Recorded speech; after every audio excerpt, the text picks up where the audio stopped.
Hey guys, it's Mad Monday again. Today we have another design tip for you. We're going to talk about unsupported overhang angles.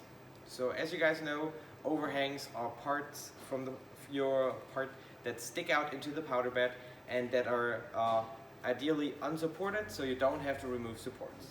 So on this little sample piece, there are three different overhang regions. This one has 45-degree overhang, this one has 50 degrees overhang, and this one has 60 degrees overhang.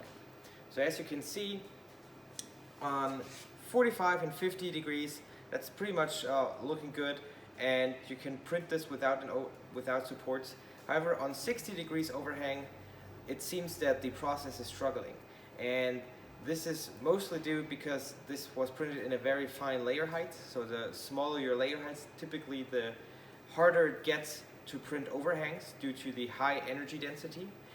And also, if you face the coater, so if the overhang faces the coater, it gets harder to print overhangs. So ideally, you would face higher overhangs away from the coater so they are easier printable. But you can keep in mind that 45 to 50 degrees should be fine in either direction on your build plate. So that was it for today. I hope this tip was helpful. Keep printing, and I will see you guys next week.